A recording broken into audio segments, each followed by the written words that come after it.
This week on Supercars Talk, I review the Watpac Townsville 400.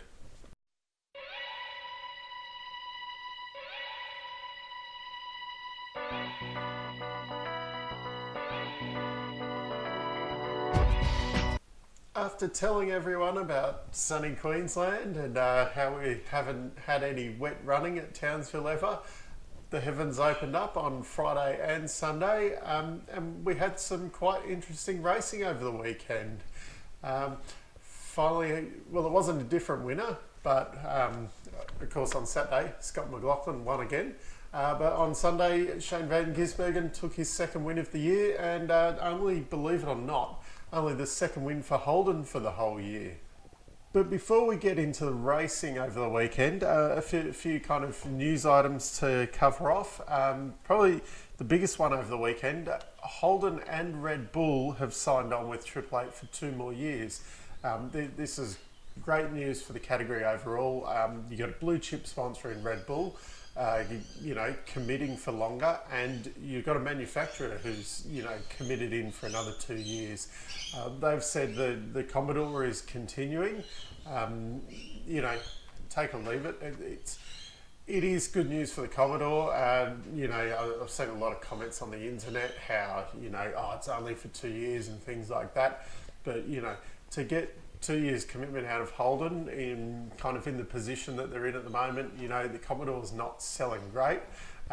They seem to be using this as an overall advertising platform. They see on the top of the Triple Eight on the windscreen banners, they've got the Acadia, I think it is, which is like their SUV kind of thing. I think. I've never had a proper look at one. But yeah, they're using it as the overall brand, not just trying to sell the Commodore. And the other big news over the weekend is probably the driver market. A quick recap of what's going on. McLaughlin and Coulthard have been confirmed at Penske again for next year. No talk of how long those deals actually are, but we will see them lining up there next year. Obviously, Chaz Mostert, then where's he going? Everyone's still talking about Walkinshaws. Whether this is a good move or not, I think probably I've heard Tickford aren't they aren't the biggest payers, and their sponsors probably aren't the biggest. Whereas I think Walkinshaw probably actually has more money at the moment, believe it or not. And if Chaz is looking as kind of coming across as a package with Adam DeBore, who's his engineer, that could really turn things around there. Who knows what they've got in the pipeline development wise. I mean, if you look back kind of 3 years ago, Penske was kind of nowhere, and now they're the powerhouse. Maybe Walkinshaws needs someone like Chaz to kind of come in and he's been running up the front. It's been a long time since Courtney's been running up the front. Scott Pye never really has. Get someone in. He's a proven quantity. If he comes in and the car's not, right up the front there, well, definitely that there's a car issue. And if he comes across with Adam DeBore, you've got an engineer that's right up the front. Then you can start looking at other things. If the results aren't there, if they turn around straight away, you go, well, we're heading in the right direction. I don't want to spend too long on that. Could kind of spend all day, and once again we got comments all over the internet of people saying how it's the worst idea ever and things like that. Well, let's see how it plays out. He hasn't left Tickford yet. Then of course, who's to replace him at Tickford? The talk is Simona Di Silvestro at the moment. Apparently she's rang up her old mate James Warburton, who kind of got her into the category, and said, can you give us a bit of a hand? Apparently they're talking, bring across the Harvey Norman money, Simona. It's a good package, especially if they're losing Chaz. And I wouldn't be 100% certain that if Chaz goes, possibly super cheap going with Chaz to Walkinshaws, or maybe even super cheap going to a different team or something. Super cheap, I think they've had their days of kind of playing around towards the back of the field where they were with Morris and Ellery and people like that. I think they want to be at the front. So there's a bit of sponsorship movement going on there as well. So to bring in someone like Simona at Tickford, she comes with a decent budget, and on the weekend, she had her equal best result. So it's not the worst thing in the world. So paint jobs over the weekend. Funnily enough, before the weekend, we actually covered the Nick Percat paint job. Looked pretty good on track. Did a reasonable job. We did see a couple of special liveries for the weekend. Erebus ran a camo paint, bit of a tie-up with the Army there, big Army base up in Townsville, so they had a bit of a tie in there, and we saw the tanks and that during the driver parade over the weekend. It was fun kind of seeing a few of the drivers there on top of the tank playing with the guns. I'm sure some of them would have loaded them up and like to have pointed them at a certain number 17 Mustang. Won't get into that too much. And Rick Kelly and Castrol, they ran a special livery, 100 years of Castrol in Australia. That was quite good to see. From a distance, it probably didn't do it justice, was when you got up close to it, it had all of the old Castrol logos kind of in the green part. When you looked up real close with all the different logos on there, the old historical logos, it looked really cool. Didn't come across quite as good on TV from a distance, but good that they're doing something different. And the other thing for the weekend, we had the trial of the LED panels in the rear window of some of the cars. I thought this was going to be a good thing, and it was a disappointment. Most of the time, the camera angles, you couldn't see them. When you could see them, you couldn't read much. Maybe they need to put them in the front windscreen. I think some of the GT categories do that, or maybe it's not something for supercars. It works in other categories. Maybe it's not. Tried it. Don't care if we see it again. So Saturday, race 17. Reynolds and Mostert on the front row. Where the hell was Scott? All the way down in third. So not too bad at qualifying, but nice to see something different. In the race, we also, most of the way through, we saw Dave Reynolds lead early on, and then Jamie won Jamie didn't win. Jamie led for a lot of the race. What a strategy! They kind of came from nowhere. Well, not nowhere, but they weren't right up the front, and they led most of the race. I think it was one of those short-term gain for long-term pain things. So he stopped early and went blazing out on new tyres, a lot quicker than the other guys on older tyres. In the end, it caught up with him, and Scotty hunted him down for the win. But it was good to see that there was a few different strategies out there.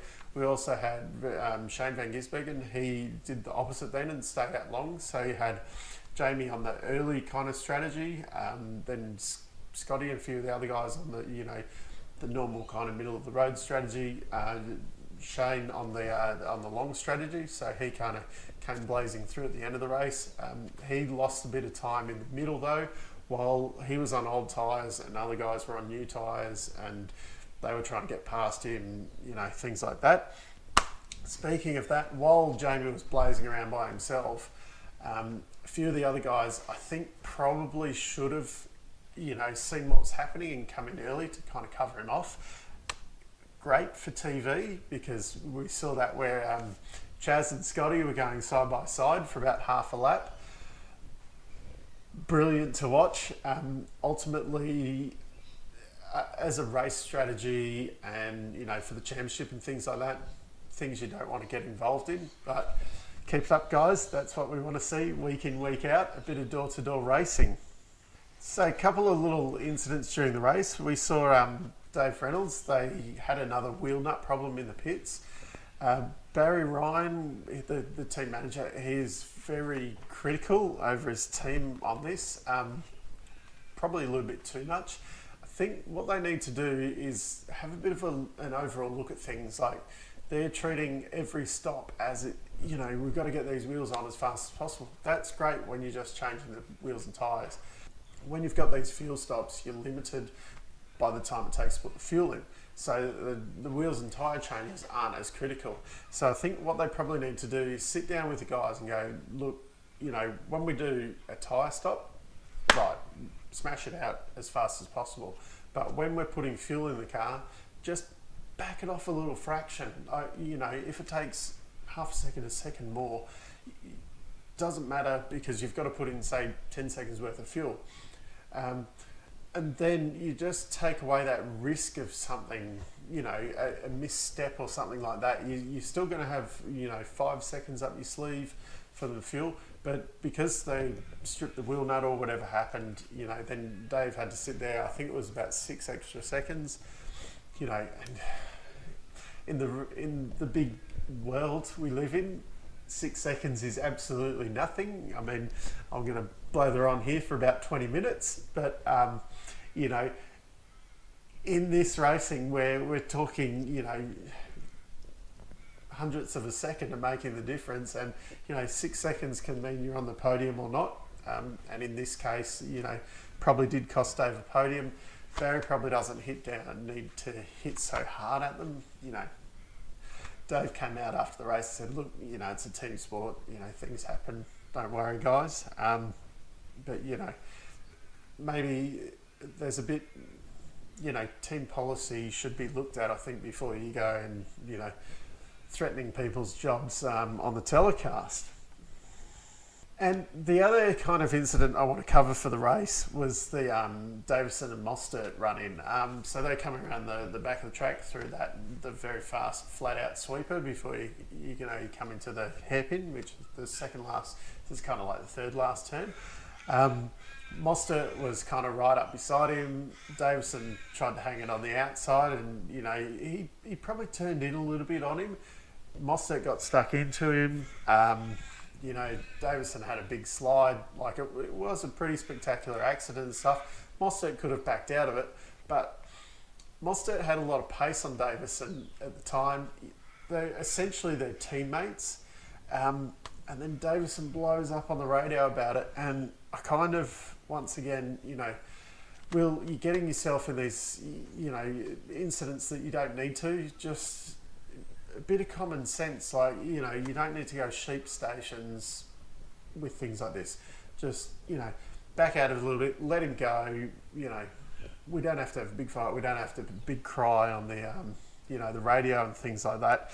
And this is probably also not helping, Chaz's motivation to stay at Tickford. I don't think he gets on great with Cam Waters. You got Davison pulling things like this. It doesn't help. But also, where's the team guys getting on the radio and going, look, guys, Chaz is coming through, let him go. It's not hard. Great to watch replays. I mean, it was spectacular as all hell, but, from a team's perspective, do we really need to be doing stupid things like this? So, at the end of the day, of course, Scott McLaughlin won again. Jamie ended up second with his, great strategy. I think I did mention Triple Eight kind of being in the hunt here this weekend. Looks like they're back a bit. Chaz ended up third. I think I mentioned Chaz as well for a good result here. Race 18 and Sunday. Before we start on the race, when the heavens opened up, Cam Waters won the top 10 shootout and took pole. It's great for Cam. He's been going around a few years. I think this is his second or third pole position. He had that one at Sandown with him and Richie where they won those races, and it feels odd saying that he won pole on that one. I think he might have had one other solo pole. Something Perth rings a bell for some reason. And the other standout, Todd Hazelwood, ended up fourth. He was third after qualifying, fourth after the top 10 shootout. His seat is not confirmed for next year. There's a bit of a question mark over what Matt Stone Racing is doing. I think if you're looking to sign a young bloke, Todd Hazelwood would be definitely at the top of my list. Wouldn't be surprised if, someone like, say, Triple Eight might be kind of looking at him to try and shuffle him in somewhere, like maybe in a techno car or something like that, or maybe they try and do a bit of a deal with Matt Stone Racing, keep him in a Triple Eight car. He would. I think Todd Hazelwood is probably the best of the young blokes. Anton's been doing a great job as well. I think Todd, he had a really, really good championship in Super 2. Last year was a bit of a waste of a year. But this year he's really looking quite impressive. They just probably need to sort out their racing a bit, because he did drift away during the race. So we get on to the race, and finally the wet one that we've all been waiting for at Townsville. I'm sure there was a certain Mr. Stanaway sitting at home with the TV on going, why couldn't I be here? Every time we've seen him out in the wet race, he's had a brilliant day, and this would have been a great one. Street track, Richie in the wet, could have been great. Instead it was Caruso, who, funnily enough, I'll jump ahead a bit here, Caruso finished 9th, which he'd finished 22nd on the Saturday. I think it was 22nd. Now, I did say about, the finishing of that, Simona ended up finishing 10th, so he did finish in the Simona area both days, like Richie has been. So is it a good result for the team? Yet to be seen. Be interesting to see who sits in the car in Queensland, whether Richie's back, whether Caruso gets another run at it, or whether there's a couple of Super 2 guys that they've got there that maybe give Barbera a run. Even Dylan O'Keefe, they're guys who could do with a run in the car. Just a little bit of a hint there, Gary, if you're looking for someone. Okay, the start of the race. Scott McLaughlin, Dave Reynolds. Well, everyone's going to have their view on this. Mine is Scott squeezed Dave. They hit on the side. Like if Dave hit him in the rear bumper, well, yeah, but they hit in the side, so there was no room for Dave. Scott didn't give him any room. It's for the championship. Just let him go. Scott, it's lap 1. It's a wet race. Let Dave go blazing into the first corner. Just a little bit of room. Don't be silly about this. I mean, you got a big lead in the championship, but yeah, it wrecked both of their days, and yeah, plain and simple. I don't see how Dave could have done anything different. Scott could have given him a bit of room, and everyone would have continued. Yes, it was an ambitious move from Dave, but he also, he did stop for the corner even after getting the wheel plucked out of the car. So it wasn't like he was, going stupid. I think Scott probably thought that it was a bit wetter than what it was and backed off a bit earlier. And Dave was really going for it because, well, really, all these guys are kind of battling for, third in the championship, really, because of the gap in the points at the moment.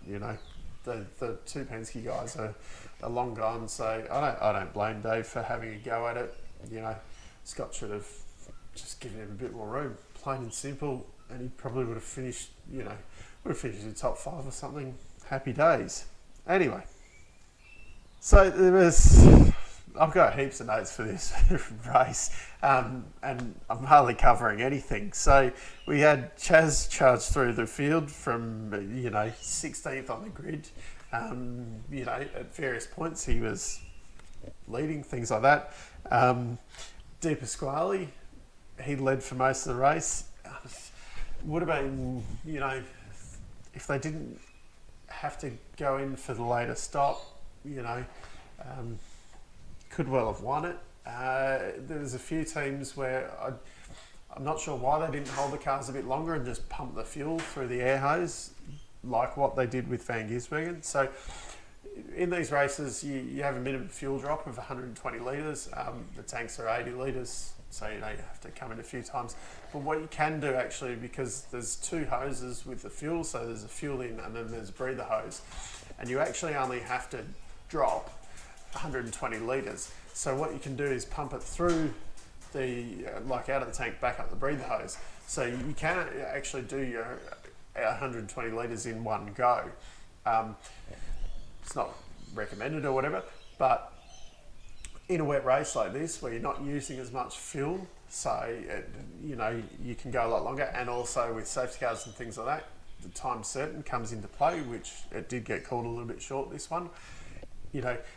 When you've got the opportunity at that point in the race, just drop as much fuel as, not even as much as you can, get the whole fuel drop out of the way.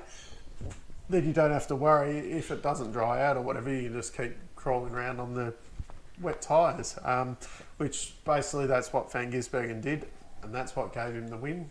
Maybe a few of the teams will learn from this. Probably not though, because this has happened before. Nick Percat in a Lucas Dumbrell car won at Adelaide one year because they were the only ones. They just kept coming into the pits and just kept pumping fuel through the system until they got the minimum drop done, and then everyone else had to come into the pits and put in like 5 litres and things like that. So haven't even mentioned this yet. Wing Cup. That was a big crash. Very, very unlike Jamie. I can't even remember the last time he put it in the wall. He's had his fair share of mistakes at Bathurst, but I'm struggling to think of the last time he actually crashed the car. That was a pretty big one. So if people have been saying he's not trying anymore, well, he was having a go and it bit hard. So interesting one there. We've got Frosty and Heimgartner having a crash, and Heimgartner and Courtney having a crash.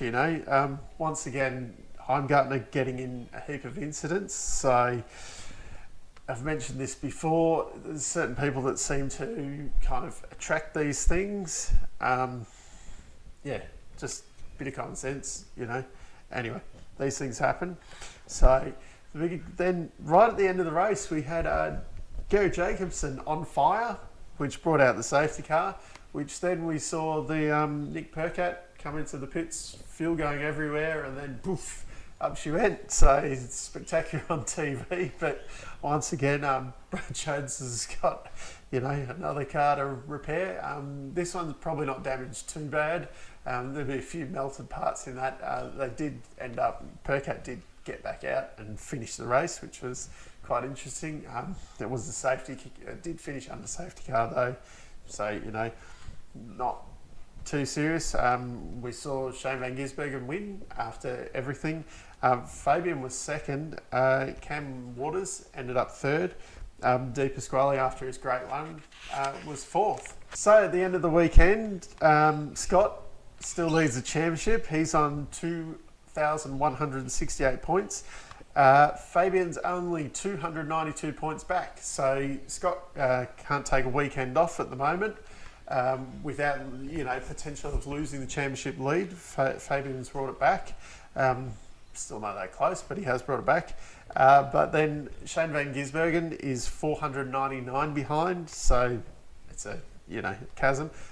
His win on Sunday, incidentally enough, he's jumped up to third in championship now. Chaz is 528 behind, and Dave Reynolds is 534. Then there's a bit of a gap. I think Jamie's about just under the 600 points behind.